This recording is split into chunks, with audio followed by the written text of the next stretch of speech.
महालक्ष्मी नमः। नाम्नां शास्त्रसहस्रं च ब्रूहि गार्ग्य महामते। महालक्ष्म्या महादेव्या भुक्तिमुक्त्यर्थसिद्धये। गार्ग्य उवाच सनत्कुमारमासीनं द्वादशादित्यसन्निभम् अप्रच्छन्योगिनो भक्त्या योगिनामर्थसिद्धये। सर्वलौकिककर्मभ्यो विमुक्तानां हिताय वै भुक्तिमुक्तिप्रदं जप्यम् अनुब्रूहि दयानिधे। सनत्कुमार भगवन् सर्वज्ञोऽसि विशेषतः आस्तिक्यसिद्धये नूनां क्षिप्रधर्मार्थसाधनम्। खिद्यन्ति मानवः सर्वे धनाभावेन केवलम् सिद्ध्यन्ति धनिनो न्यस्य नैव धर्मार्थकामनाः। दारिद्र्यध्वंसिनी नाम केन विद्या प्रकीर्तिता केन वा ब्रह्मविद्यापि केन मृत्युविनाशिनी। सर्वासां सारभूतैका विद्यानां केन कीर्तिता प्रत्यक्षसिद्धिदा ब्रह्मन् तामाचक्ष्वदयानिधे। साधु पृष्टं महाभागा सर्वलोकहितैषिणः महातामेष धर्मश्च ज्ञानेषामिति मे मतिः। ब्रह्म विष्णु महादेव माहेन्द्रादिमहात्मभिः सम्प्रोक्तं कथयाम्याद्य लक्ष्मी नाम सहस्रकम्। यस्योच्चारणमात्रेण दारिद्र्योन्मुच्यते नरः किं पुनस्तज्जपाजापि सर्वेष्ठार्थानवाप्नुयात्। अस्य श्रीलक्ष्मी दिव्यसहस्रनाम स्तोत्र महामन्त्रस्य आनन्दकर्दमचिक्लीतेन्दिरासुतादयो महात्मानो महर्ष्यः अनुष्ठुप् छन्दः। विष्णुमाया शक्तिः महालक्ष्मी परा देवता श्री महालक्ष्मी प्रसाद द्वारा सर्वेष्ठार्थ सिद्ध्यर्थे जपे विनियोगः। ध्यानम् पद्मनाभप्रियां देवीं पद्माक्षीं पद्मवासिनीं पद्मवक्त्रां पद्महस्तां वन्दे पद्मामहर्निशम्। पूर्णेन्दुवदनां दिव्यरत्नाभरणभूषितां वरदाभयहस्ताढ्यां ध्यायेत् चन्द्रसहोदरीम्। इच्छारूपां भगवतः सच्चिदानन्दरूपिणीं सर्वज्ञां सर्वजननीं विष्णुवक्षस्थलालयां। दयालुमानिशं ध्यायेत् सुखसिद्धिस्वरूपिणीं नित्यागतानन्तनित्यानन्दिनी जनरञ्जिनी नित्यप्रकाशिनी चैव स्वप्रकाशा स्वरूपिणी। महालक्ष्मीर्महाकाली महाकन्या सरस्वती भोगवैभवसन्धात्री भक्तानुग्रहकारिणी। ईशावास्या महामाया महादेवी महेश्वरी ऋल्लेखा परमाशक्तिर्मात्रका बीजरूपिणी। नित्यानन्दा नित्यबोधानादिनी जनमोदिनी सत्यप्रत्ययनी चैव स्वप्रकाशात्मरूपिणी। त्रिपुरा भैरवी विद्या हंसा वागीश्वरी शिवा वाग्देवी च महारात्री कालरात्री स्त्रिलोचना भद्रकाली कराली च महाकाली तिलोत्तमा। काली करालवक्त्रान्ता कामाक्षी कामदा शुभा। चण्डिका चण्डरूपेशा चामुण्डा चक्रधारिणी। त्रैलोक्यजयनी देवी त्रैलोक्यविजयोत्तमा। सिद्धलक्ष्मी क्रियालक्ष्मी मोक्षलक्ष्मी प्रसादिनी। उमा भगवती दुर्गा चान्द्री दाक्षायणी शिवा। प्रत्यङ्गिराधरा वेला लोकमाता हरिप्रिया। पार्वती परमादेवी ब्रह्मविद्या प्रदायिनी। अरूपा बहुरूपा च विरूपा विश्वरूपिणी पञ्चभूतात्मिका वाणी पञ्चभूतात्मिका परा कालिमा पञ्चिका वाग्मी हविप्रत्यधिदेवता देवमाता सुरेशाना देवगर्भाम्बिका धृतिः संज्ञा जाति क्रिया शक्ति प्रकृत्य मोहिनी मही यज्ञ विद्या महाविद्या गुह्य विद्या विभावरी ज्योतिष्मती महामाता सर्वमन्त्र फलप्रदा दारिद्र्यध्वंसिनी देवी हृदय ग्रन्थि भेदिनी सहस्रादित्य संकाशा चन्द्रिका चन्द्ररूपिणी गायत्री सोम सम्भूतिः सावित्री प्रणवात्मिका शाङ्करी वैष्णवी ब्राह्मी सर्वदेव नमस्कृता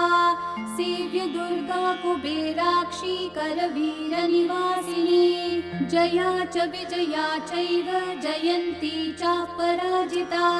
कुब्जिका कालिका शास्त्री वीणा पुस्तकधारिणी सर्वज्ञ शक्ति श्री शक्तिर्ब्रह्म विष्णु शिवात्मिका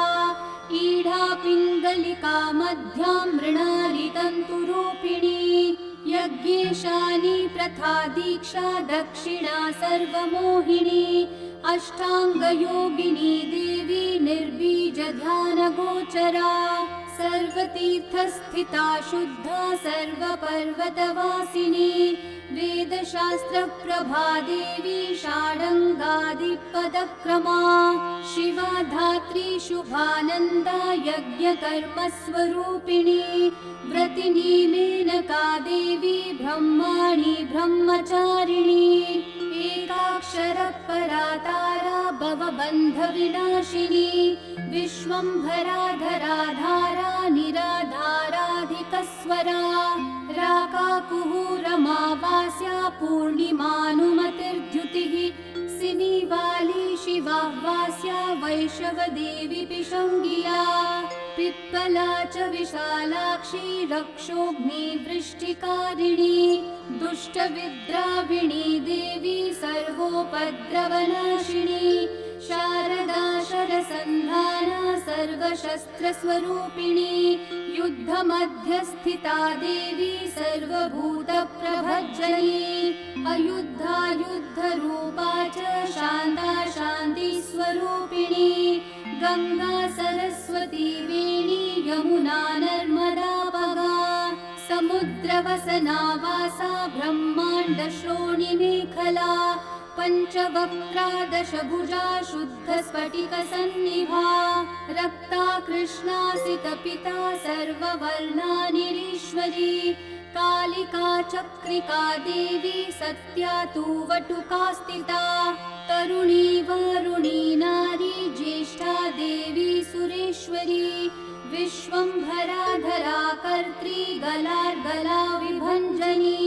संध्या रात्रिर्दिवा ज्योत्स्ना कला काष्ठा निमेषिका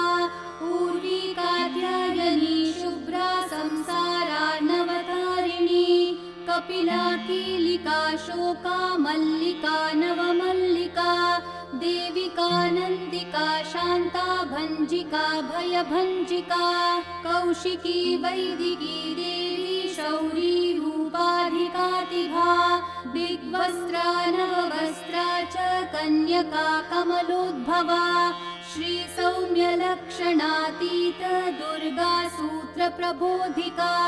श्रद्धा मेधा वृत्ति प्रज्ञा धारणा कान्तिरेव च श्रुतिस्मृतिर्तिरद्धन्या भूतिरिष्टिर्मनीषिणी विरक्तिर्व्यापिनी माया सर्वमाया प्रभञ्जनी महेन्द्री मन्त्रिणी सिंही चेन्द्रजालस्वरूपिणी अवस्थात्रय निर्मुक्ता गुणत्रय विवर्जिता ईषणात्रय निर्मुक्ता सर्वरोग विवर्जिता योगी ध्यानान्तगम्या च योग ध्यान परायणा त्रयी शिखा विशेषज्ञा वेदान्त ज्ञान रूपिणी भारती कमला भाषा पद्मा पद्मवती कृतिः गौतमी गोमती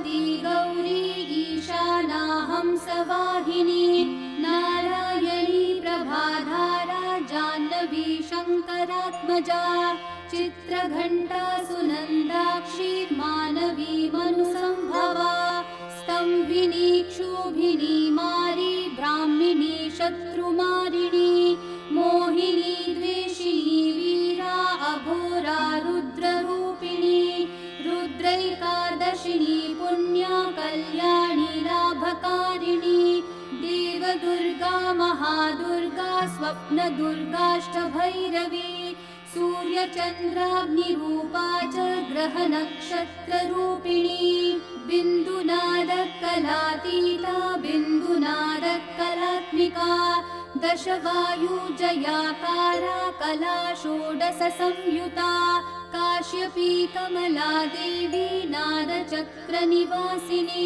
मृडाधारा स्थिरा गुह्या देविका चक्ररूपिणी अविद्या शार्वरी भुञ्जा जम्भासुरनिबर्हिणी श्रीकाया श्रीकला शुभ्रा कर्मनिर्मूलकारिणी आदिलक्ष्मी गुणाधारा पञ्चब्रह्मात्मिका परा श्रुतिर्ब्रह्ममुखावासा सर्वसम्पत्तिरूपिणी मृतसञ्जीवनी मैत्री कामिनी कामवर्जिता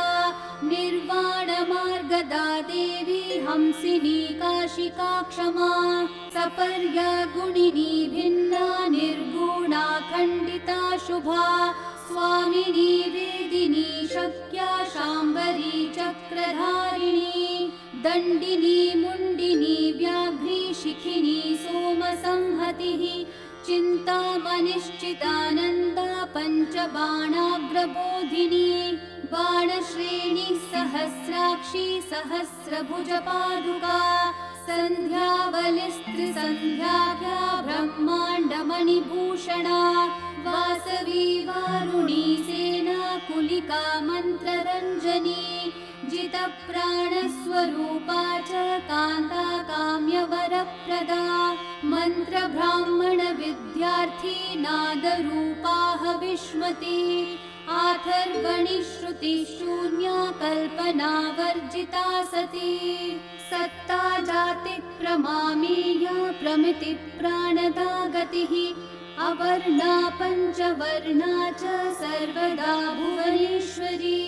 त्रैलोक्यमोहिनी विद्या सर्वभर्तृक्षरा हिरण्यवर्णा हरिणी सर्वोपद्रवनाशिनी कैवल्यपदवीरेखा सूर्यमण्डलसंस्थिता सोममण्डलमध्यस्था वह्निमण्डलसंस्थिता वायुमण्डलमध्यस्था व्योममण्डलसंस्थिता चक्रिका चक्रमध्यस्था चक्रमार्गप्रवर्तिनी कोकिलाकुलचक्रेशा पक्षती पङ्क्तिपावनी सर्वसिद्धान्तमार्गस्था षड्वर्णावरवर्जिता शररुद्रहरा हन्त्री सर्वसंहारकारिणी पुरुषा पौरुषी तुष्टिः सर्वतन्त्रप्रसूतिका अर्धनारीश्वरी देवी सर्वविद्याप्रदायिनी भार्गवी भूजुषी विद्या सर्वोपनिषदा स्थिता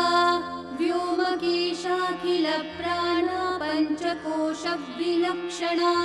पञ्चकोशात्मिका प्रत्यक् पञ्चब्रह्मात्मिका शिवा जगज्जराजनित्री च पञ्चकर्मप्रसूतिका वाग्देव्याभरणाकारा सर्वकाम्यस्थिता स्थितिः अष्टादश चतुष्षष्टि पीठिका विद्यया युता कालिका कर्षणश्यामा यक्षिणी किन्नरेश्वरी केतकी मल्लिका शोका वाराही धरणी ध्रुवा नारसिंही महोघ्रास्या भक्तानामार्तिनाशिनी अन्तर्बला स्थिरा लक्ष्मीर्जरामरणनाशिनी श्रीरञ्जिता महाकाया सोमसूर्याग्निलोचना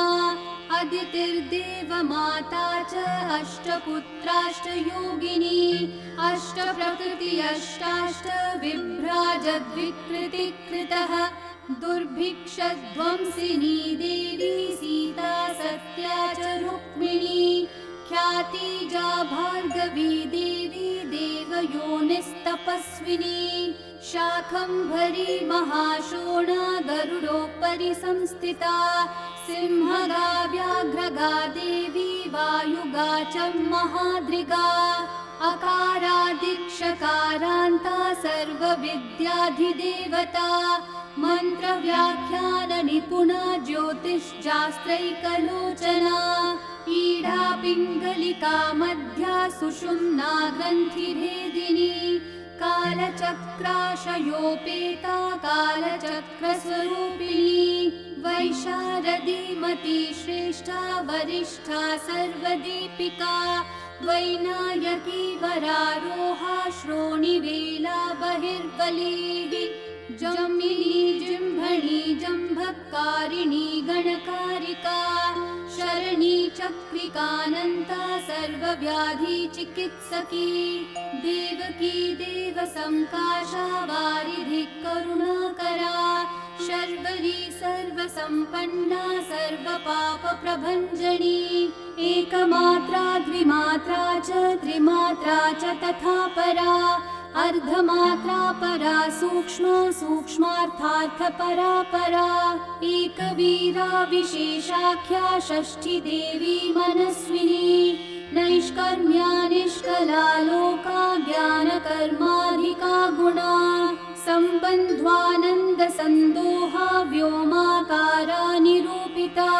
गद्यपद्यात्मिका वाणी सर्वालङ्कारसंयुता साधुबन्धपदन्यासा सर्वोको घटिकावलिः षट्कर्मा कर्कशाकारा सर्वकर्म विवर्जिता आदित्यवर्णचापर्णा कामिनी वररूपिणी ब्रह्माणी ब्रह्मसन्ताना वेदवागीश्वरी शिवा पुराणन्यायमीमांसा धर्मशास्त्रागमश्रुता सद्यो वेदवती सर्वा हंसि विद्याधिदेवता विश्वेश्वरी जगद्धात्री विश्वनिर्माणकारिणी वैदिकी वेदरूपा च कालिका कालरूपिणी नारायणी महादेवी सर्वतत्त्वप्रवर्तिनी हिरण्यवर्णरूपा च हिरण्यपदसम्भवा कैवल्यपदवी पुण्या कैवल्यज्ञानलक्षिता ब्रह्मसम्पत्तिरूपा च ब्रह्मसम्पत्तिकारिणी वारुणी वारुणाराध्या सर्वकर्मप्रवर्तिनी एकाक्षरपरा युक्ता सर्वदारिद्र्यभञ्जिनी पाशाङ्कुशान्विता दिव्या वीणा व्याख्याङ्क्षसूत्रभृत् एकमूर्तिस्त्रयी मूर्तिर्मधुकैटभभञ्जनी साङ्ख्या साङ्ख्यवती ज्वाला ज्वलन्ती कामरूपिणी जाग्रन्ती सर्वसम्पत्तिः सुषुप्तान्वेष्टदायिनी कपालिनी महादंष्ट्रा भ्रुकुटी कुटिलानना सर्वावासा सुवासा च भृत्यशिष्टश्च चक्री चन्दोगणप्रतिष्ठा च कल्माशी करुणात्मिका चक्षुष्मती महाघोषा खड्गचर्मधरा शनिः शिल्पवैचित्र्यविद्योता सर्वतो भद्रवासिनी अचिन्त्यलक्षणाकारा सूत्रभाष्यनिबन्धना सर्ववेदार्थसम्पत्तिः सर्वशास्त्रार्थमातृका अकारादीक्षकारान्तः सर्ववर्णकृतस्थला सर्वलक्ष्मी सदानन्दा सारविद्या सदाशिवा सर्वज्ञा सर्वशक्तिश्च खेचरी रूपगोचरिता अणिमादिगुणोपेता पराकाष्ठा परागतिः हंसयुक्तविमानस्था हंसारूढा शशिप्रभा भवानी वासना शक्तिराकृतिस्थाखिलाखिला तन्त्रहेतुर्विचित्राङ्गी व्योमगङ्गा विनोदिनी वर्षा च वर्षिकी चैव गुह्यजुस्सामरूपिणी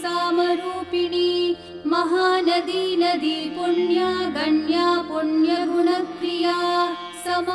समाधिगतलभ्यार्था श्रोतव्या स्वप्रिया घृणा नामाक्षरपरा देवी उपसर्गनखाञ्चिता निपातोरुद्वयी जङ्घा मातृका मन्त्ररूपिणी आशीना च शयाना च तिष्ठन्ती धावनाधिका लक्ष्यलक्षणयोगाढ्या ताद्रूप्य गणनाकृतिः सैकरूपा नैकरूपा सेन्दुरूपा तदाकृतिः समासतद्धिताकारा विभक्तिवचनात्मिका स्वाहाकारा स्वधाकारा श्रीपत्यार्धाङ्गनन्दिनी गम्भीरा गहना गुह्या योनिलिङ्गार्धधारिणी शेषवासुकि संसेव्या चपला वरवर्णिनी कारुण्याकार सम्पत्ति कीलकृन्मन्त्रकीलिका शक्तिबीजात्मिका सर्वमन्त्रेष्टाक्षय कामना आग्नेयी पार्थिवा आप्या वायव्या व्योमकेतना सत्यज्ञानात्मिकानन्दा ब्राह्मी ब्रह्म सनातनी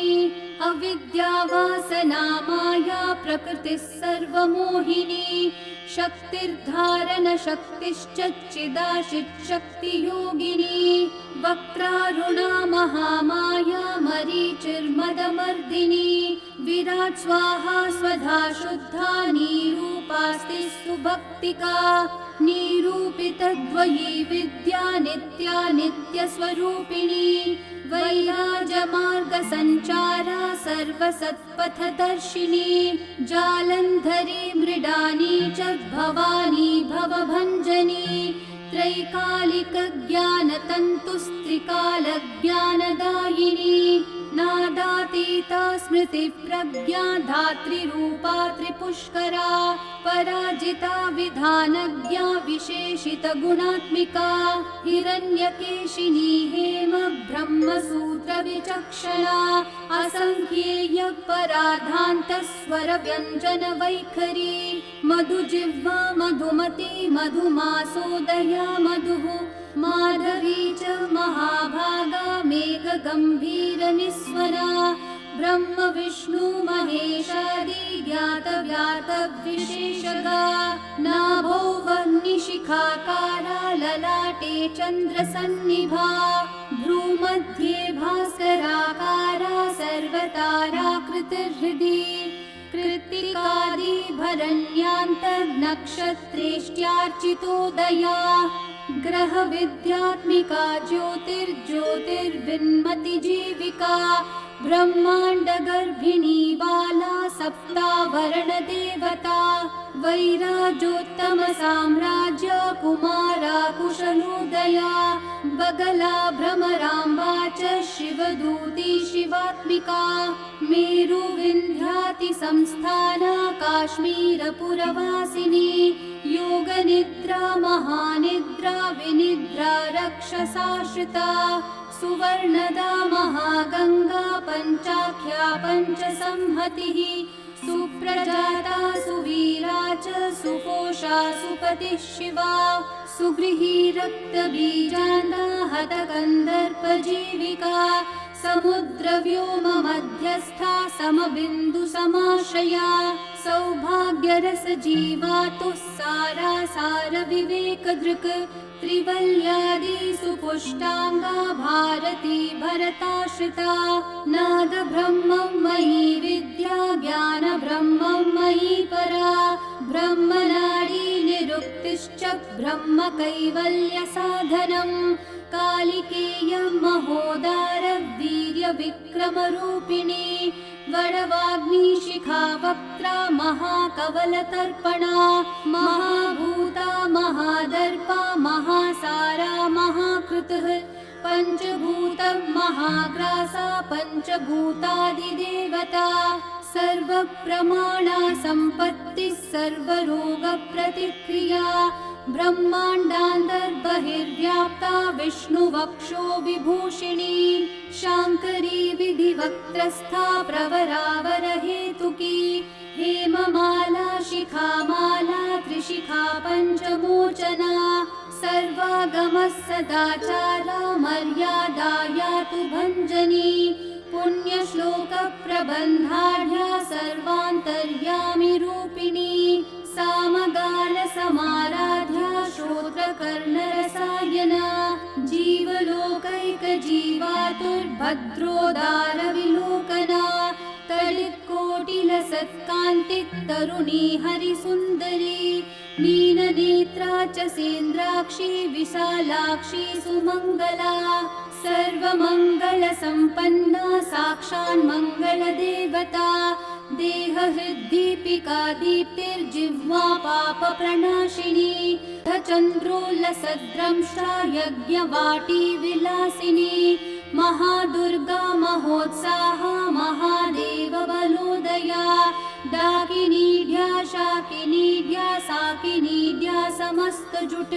निरङ्कुशा नाकिवन्द्या राडाधाराधिदेवता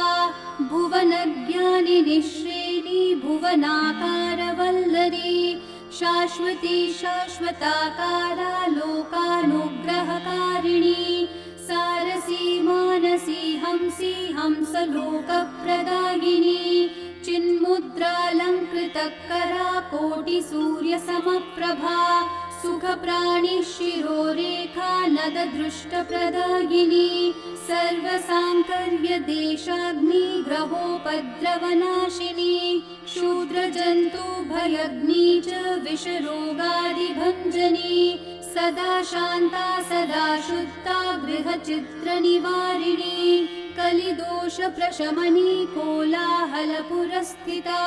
गौरी लाक्षणिकी मुख्या जगन्याकृतिवर्जिता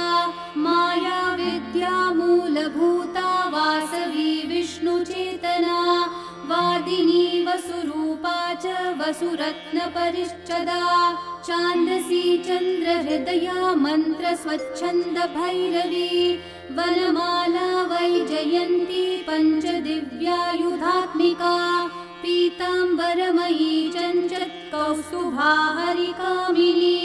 नित्या तथ्या रमा रामा रमणी मृत्युभञ्जनी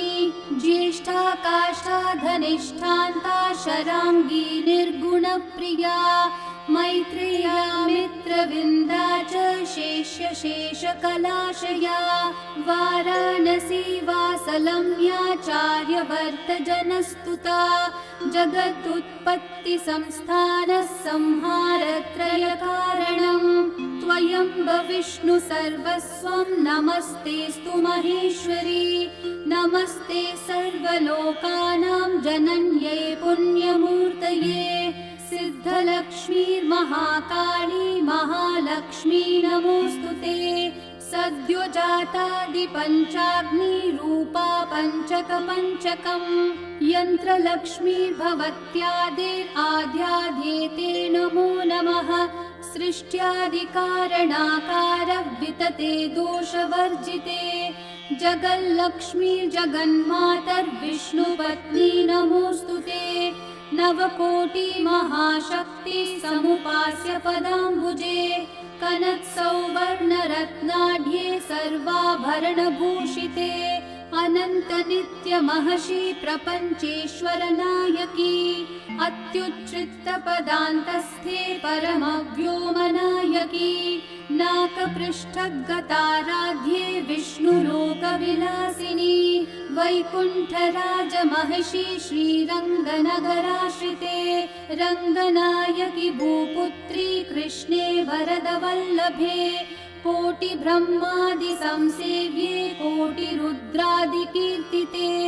मातुलुङ्गमयं खेटं सौवर्ण्यशशकं तथा पद्मद्वयं पूर्णकुम्भं कीरं च वरदाभये पाशम् अंकुशकं शङ्खं चक्रं शूलं कृपाणिकां धनुर्बाणौ चाक्षमालां चिन्मुद्रामपि बिभ्रति अष्टादशभुजे लक्ष्मी महाष्टादशपीठगे भूमिनीलादिसंसेव्ये स्वामी चित्तानुवर्तिनि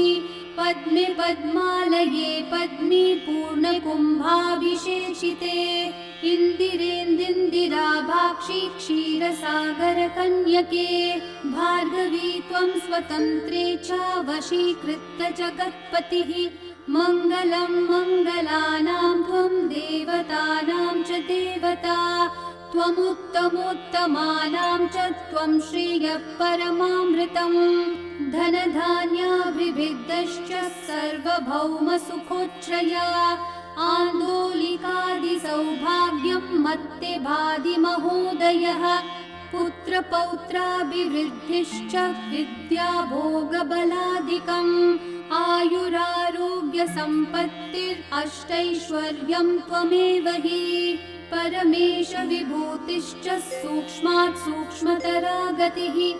सदयापाङ्गसन्दत्त ब्रह्मेन्द्रान्दिपदस्थितिः अव्याहतं महाभाग्यं त्वमेवाक्षोभ्यविक्रमः समन्वयश्च वेदानामविरोधस्त्वमेव हि निःश्रेयसपदप्राप्ति साधनं फलमेव च श्रीमन्त्रराजराज्ञी च श्रीविद्याक्षेमकारिणी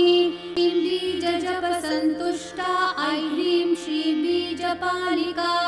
प्रपत्तिमार्गसुलभा विष्णुप्रथमकिङ्करी क्लींकारार्थसवित्री च सौमङ्गल्याधिदेवता श्रीषोडशाङ्करी विद्या श्रीयन्त्रपुरवासिनी सर्वमङ्गलमाङ्गल्ये शिवे सर्वार्थसाधिके शरण्ये त्र्यम्बके गौरी नारायणि नमोऽस्तु ते पुनः पुनर्नमस्तेऽस्तु साष्टाङ्गमयुतं पुनः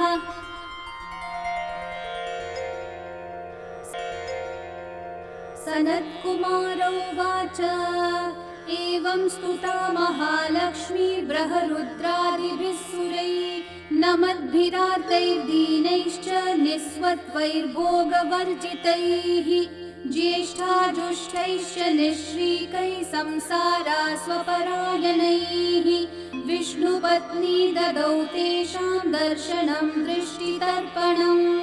शरत्पूर्णेन्दुकोट्याभधवलापाङ्गवीक्षणैः सर्वान् सत्त्वसमाविष्टान् चक्रे हृष्टावरं ददौ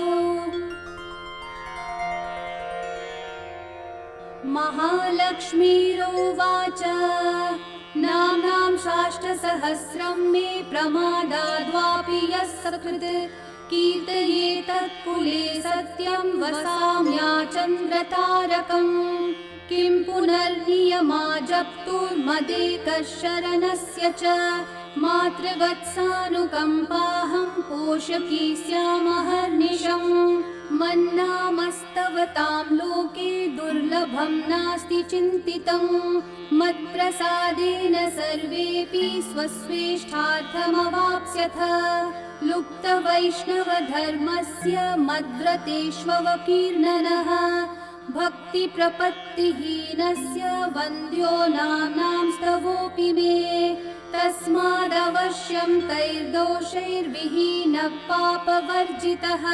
जपेत् साष्टसहस्रं मे नाम्नां प्रत्यहमादरात् साक्षादलक्ष्मीपुत्रोऽपि दुर्भाग्योऽप्यलसोऽपि वा अप्रयत्नापि मूढोऽपि विकलपतितोऽपि च अवश्यं प्राप्नुयात् भाग्यं मत्प्रसादेन केवलम् स्पृहेयमचिरादेवा वरदानाय जापिनः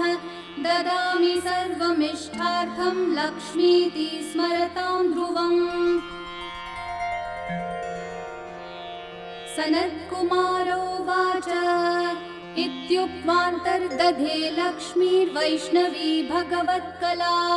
इष्टापूर्तं च सुकृतं भागधेयं च चिन्तितं स्वं स्वं स्थानं च भोगं च विजयं लेभिरे सुराः तदेतत् प्रवदाम्यद्य लक्ष्मीनामसहस्रकम् योगिनः पठत क्षिप्रं चिन्तितार्थानवाप्स्यथ। गार्ग्योवाच सनत्कुमारो योगीन्द्र इत्युक्त्वा सदयानिधिः अनुगुह्य ययौ क्षिप्रं तांश्च 12 योगिनः तस्मादेतद्रहस्यं च गोप्यं जप्यं प्रयत्नतः अष्टम यां च चतुर्दश्यां नवम यां भृगुवासरे पौर्णमास्याममायां च पर्वकाले विशेषतः जपेद्वा नित्यकार्येषु सर्वान् कामानवाप्नुयात् इति श्रीस्कन्दपुराणे सनत्कुमार संहितायां श्रीलक्ष्मीसहस्रनामस्तोत्रम् सम्पूर्णम्।